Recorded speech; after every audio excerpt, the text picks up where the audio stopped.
Hello, my love. So, hoping the sound is better this week. Last week, I do apologize. Our Wi-Fi was absolutely shocking and kept dropping out, and I had to record the podcast on my phone.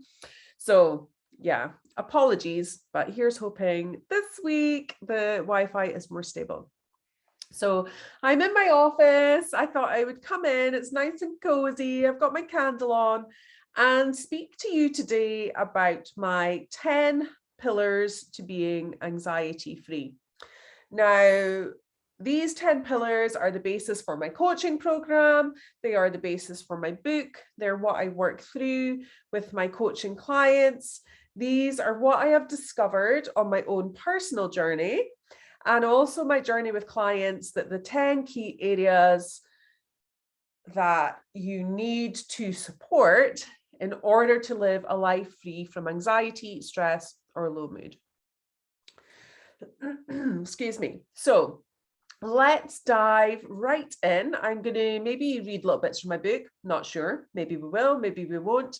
I'm going to pop a link in the show notes to my Be Free Anxiety Matrix. So this is a little tool that I created to support you in just checking in with these 10 key areas. So this is a coaching tool I use. You can access it for absolutely free from my website. I'll show it here. If you're watching on YouTube or IGTV, you'll be able to see that there. But you can access that via my website. And as I say, I'll share the link to that in the show notes so you can download it for yourself. And all it does is it takes you through the 10 key areas so that you can begin to check in, see, okay, how am I doing in that area? What can I do to improve and support myself? And yeah, just give you a bit of awareness as to why you're maybe feeling the way you're feeling. And I refer my coaching clients back to this tool. So when they're finished their coaching program, to use it as a way to check in. So if you're having a week where you're maybe having a bit of a wobble, you can use it, you can go back, you can check in. Over time, it will just become second nature. You won't have to kind of use the tool, you'll think, okay, this is why I'm feeling like that. But until you get to that point, it's a great way to check in with yourself. So firstly, how did I come to discover these 10 pillars?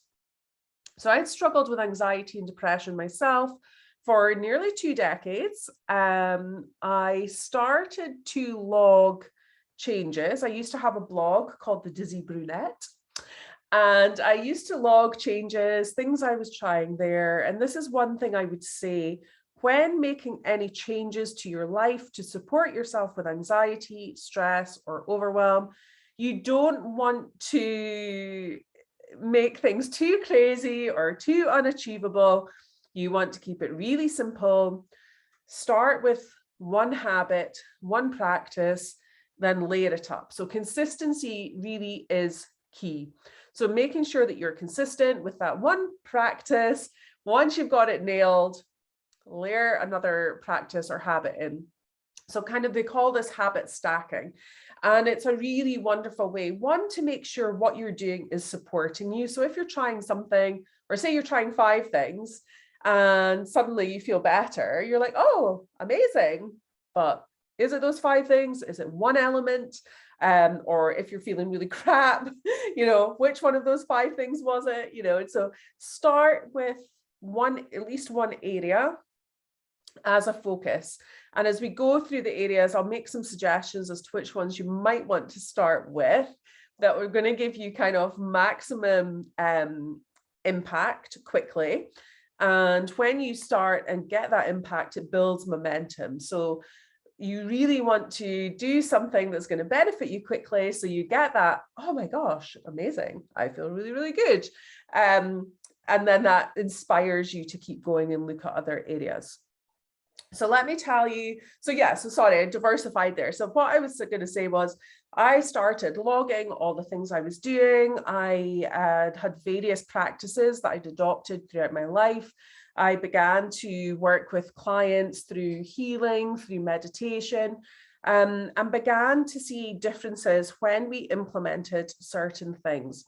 from my own experience, from my studies of anxiety, from my studies of natural health, and, you know, just well-being in general. These are the areas that really have an effect on our nervous system, on our mindset, on our physical health, mental health, and all the things. So it has been adapted over years, but now what I've discovered, as I said, is these 10 pillars, if you address them, well, I guarantee will change your life. Okay. Big, bold statement. I know, but it's true. And the reason I know it's true is because I have coached, you know, well over 100 people through using this tool, over like 500 people through the book and the feedback from the book, through other ways, shapes, forms, clients, those types of things, and myself. So evidence-based, it works if you work it. Yeah, this is the thing. You can read the book, but you have to action it. Okay, so let's have a little go through. So the number one, positive mind. I've just realized that that's actually a typo on the on the matrix. Positive mind, positive vibes, it's supposed to read. So starting with your mindset, how is your mindset? How are you currently feeling? What are your thoughts like? Are you stuck in kind of that negative mindset, catastrophizing, overthinking, worrying? All these aspects fall into this positive mind, positive vibes area. So checking in, how happy are you in that area? What's going well? What's not going well? So if that is an area you struggle with, I would suggest, you know, that this is one of the areas that will have one of those maximum impact areas. It's a bit of a slower burner because working with our mindset, rewiring our brains takes time and consistency. So this is probably one of the most powerful areas to change and the most necessary area to change, but it does probably require the most work and the most repetition and the most support. And what was I going to say there? So yeah, so looking at our mindset, how it supports us, and thinking about what changes we can adopt to support ourselves there. If you have a negative mindset, it will not matter what you do with the other 9 areas, you're not going to be free from anxiety, stress, and overwhelm. If you're, you know, our brain has so much power. Our thoughts have so much power over our behaviors, over our physical things that we are feeling. So it's imperative that we do look at the mindset. And as I say, it's the first chapter in my book for a reason, because without looking at that, you could have the best food in the world, the best boundaries, all of the things. But if you have a shitty mind, you're going to have a shitty life. Okay. So don't take it lightly. Let's look at ways to support your mindset. There's a number of different tools through there with regards to different techniques for retraining your brain, through affirmations, looking at techniques to stop you, looking at tapping, kind of shifting the energy and rewiring our brain in a positive way. So that is pillar numero uno. Next up, protecting yourself from negativity. In the book, this is called The Good, the Bad, and the Ugly, Protecting Yourself from Negativity. And I actually spoke about that in last week's podcast. So go check out last week's podcast if this is an area you struggle with. But when working with clients, especially if you're struggling with anxiety, the first thing you need to do is limit the amount of negative interactions you have. You need to build on the most positive interactions you have. So what I mean by that is negative people, negative relationships, the news, social media, any way you are exposing yourself to negativity, whether that be watching, you know, I've had clients who love to watch murder stuff, for example, you know, murder documentaries and things like that. Just don't. If you suffer from anxiety, stress, depression, I would say stay away from that. You need to fuel yourself with positivity, with positive energy, until you get to a point where you feel 100% secure, empowered, safe, positive, then maybe you could watch that, but I guarantee you probably won't want to once you're at this higher vibration. So protecting yourself from negativity, pillar number 2. Pillar number 3, saying no. This is one of the biggest areas I support clients with, is boundaries. So thinking about, we often, people pleasers, for example, I work a lot with people pleasers. I myself was a people pleaser. But, we like to just support other people and say yes to things. And, in the process of doing that, we inherently say no to ourselves. So learning to say no, learning your boundaries about time, energy, relationships, how that plays out is really, really, really important.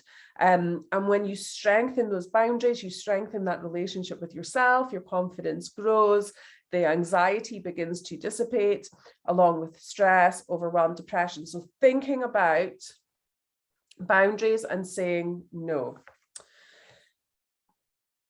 Pillar number 4, feeding freedom is what I call it. So the do's and don'ts of living a vibrant life. So when it comes to anxiety, what I say to my clients is you want to live a balanced life. So you don't want any dramatic highs or dramatic lows, whether that be through caffeine, alcohol, sugar. You really need to be managing your blood sugars effectively to live a life free from anxiety. Managing our gut health is really, really important for the connection to our brain. So this is all things I work through with my clients. You will find more information on those things within the book. I'm going to look actually to get a nutritionalist on to speak to us about food and anxiety, because this is one of the areas that you will experience the quickest. So this is a good quick win area, the quickest transformation in your life.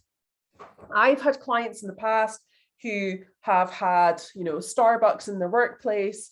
They have 6 coffees a day and they wonder why they're anxious. I'm like, okay, let's kick the Starbucks or go decaf, and you will see a huge transformation. Or clients who have insomnia and suddenly they kick the caffeine. Gut health, the food we eat will transform your mood, emotions, and balance so damn quickly. And I'm going to give you an example of that. So back when I was really struggling with anxiety and depression, I was backwards and forwards to the doctor. I used to have a list of symptoms, and somebody recommended that I go and see a natural medicine practitioner, kind of last resort, last straw, as you do when you're struggling with anxiety and you're trying all the things. So I went to see this natural medicine practitioner and doctor, and I took her my list of symptoms. I showed her them. She automatically said to me at that point, Susie, you're struggling from adrenal fatigue. Showed me the list of symptoms for that. Whereas I'd been to the doctor and they're like, no, not related at all. That doesn't make sense. Like that, none of those things are related. But actually, when I, showed it to this natural medicine practitioner, she pulled out this adrenal fatigue book and was like, voila, suddenly felt that I'd been heard and I wasn't going absolutely freaking mental. So working with her, the first things we looked at were my diet. I eliminated sugar at that point. I did a number of different practices, a lot of it just focusing around blood sugar management. That was like a number of years ago, focusing on high antioxidant food and looking at my gut health. So those are areas that I would suggest you look at. Think about, how you're managing your mood and emotions. Are you reaching for sweet stuff and then crashing later? Are you using caffeine to perk you up? Are you using alcohol to numb the emotions that you're currently experiencing? All these things will have a detrimental effect on the anxiety, stress, and overwhelm. So if you want a quick win, this is the place to look at. I'm going to do another episode, I think, on alcohol-free living as well, because that was one of the reasons I stopped drinking alcohol, because it got to the point where the next day I would have panic attacks, I would feel ill, I would like be rattling, my anxiety would be through the roof. And it got to the point where I'm like, actually, why am I doing this to myself? And I have never looked back. It's been one of the most incredible, life-changing decisions I've ever made. And I'm so grateful and thankful for doing that. So that's like 4 years ago. Woohoo! Okay, next up. Where are we? What number am I on? Okay, number 5, the great outdoors. So thinking about, in particular, this is looking at grounding. So grounding our energy, helping us feel more safe, secure, connected to the earth, so we're not so much in our head. Getting outside, connecting with nature, taking yourself out of the environment that's maybe potentially stressing you out, whether that be work, whether that be your home life. Getting out into the bigger world. When you're outside, your problems seem smaller. And really just, connecting with nature. I take you through a number of practices in the book about grounding your energy. I also have a grounding mat that I used to use if I was feeling particularly anxious, that I would sleep on or put my feet on. So you can buy things like that if you can't get outside. If you can't get outside, you could use visualization. I've got a grounding meditation, which I will share a link to. You can get that via Insight Timer. I'll share a link to that in the show notes, so you can go check it out. So there's a number of ways you can look just to connect with nature, even if you can't get outside all the time. But that would be one of the things that I would really, really urge you to do every day if possible. Amazing for clearing your head, lowering your heart rate, like so many benefits. Okay, next up, breathe. So looking at your breath, using techniques to support the nervous system. Breath, if you struggle with anxiety and stress, has been one of the areas that you'll really notice. You might get pain in your chest. You might feel that your throat is closing up, that you can't get a deep breath. If you struggle with panic attacks, you will know exactly what I'm talking about. I used to struggle with panic attacks really badly. I used to have a paper bag, which I actually keep in my office. As a reminder, I used to have a paper bag that I would breathe in and out of to regulate my breath. They don't kind of promote that anymore. Type of things I would suggest if you do suffer from panic attacks are thinking about the yogic 3-part breath, doing some kind of grounding breathing, extending the exhale so that you shift your nervous system out of fight or flight into the more rest and digest calm zone. So breath is really, really hugely important. So that's my 6th pillar that I work with clients to look at, to address, to use as a support tool. And if you're on my email list, I sent out an email the other day with a little link to some breathing techniques, and you can find them on YouTube as well. Okay, number 7, meditation and mindfulness. This obviously to me is so damn important. This it just gives me life. It keeps me sane. This is the area that most of my coaching clients, I would say, hang on to consistently, or if they have a wobble, they'll like message me and I'm like, Susie, I'm just going to go meditate. And I'm like, yes, amazing. This is one of the greatest gifts you can give yourself, is the ability to learn how to meditate and how to be mindful in your day, because that will begin to hush the chatter, give you moments of peace. So as I mentioned, when looking at anxiety, you really want to look at balance. You don't want any monumental highs and lows, because that's just going to throw you off. And meditation and mindfulness can allow you that balance and regularity within your space. Also any opportunities you can get to shift out of fight and flight, allow your body to retrain it. Fight or flight is not our natural state to be in. In theory, it shouldn't be our natural state to be in. But currently, for so many of us, that is how we're living. We are constantly in the state of fight and flight on high adrenaline, just cortisol racing through our brains, trying to go from one thing to the next. It could be, as little as picking your kid up from school, taking them to gymnastics, throwing dinner around their neck, taking your next child swimming. That's how it used to be for me. Or it could be at work, deadlines at work, trying to get to work, try to fit in a yoga class. Like, you're trying to cram all these things in to support you, some of them, like your yoga class or whatever, but actually you're just living in the state of fight and flight. So as many opportunities as you can, even if this is why breath work's important, this is why meditation's important, this is why getting into nature is important. So you can allow your nervous system to recognize, like a big sigh. This is how it's supposed to feel. This, I feel safe. I allow yourself to drop into that space.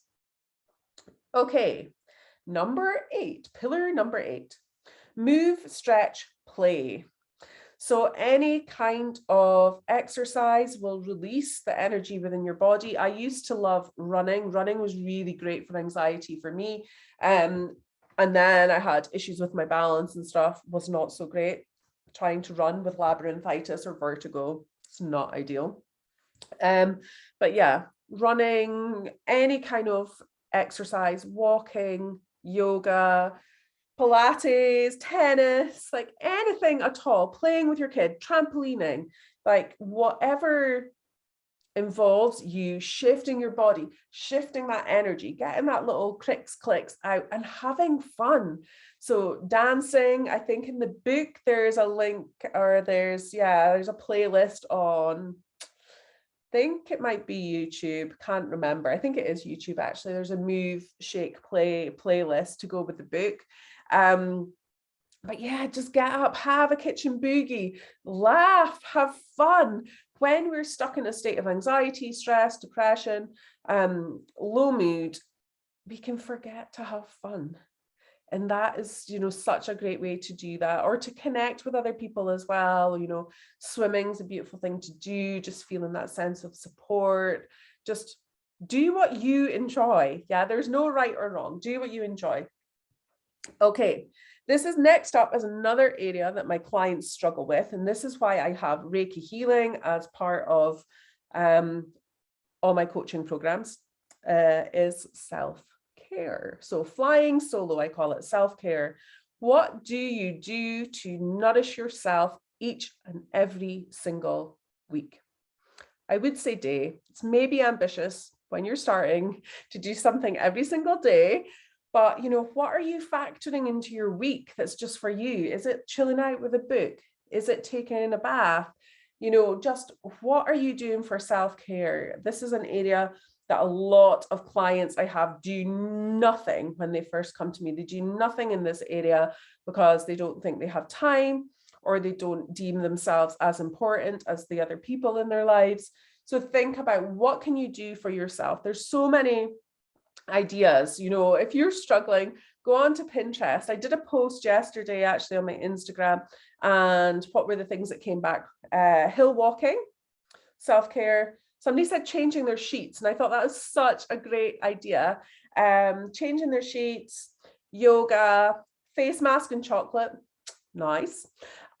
So, what is self-care to you? What do you enjoy? Maybe it's just taking yourself for an early night. Got a nice herbal tea here with me, early night herbal tea. Maybe it's connecting with a friend. Maybe it's getting your nails done, your hair done, whatever it is for you, thinking about that. And lastly is dare to be different. Okay, so this is about complementary medicine and alternative therapy. And I encourage you to try things and see if they work for you.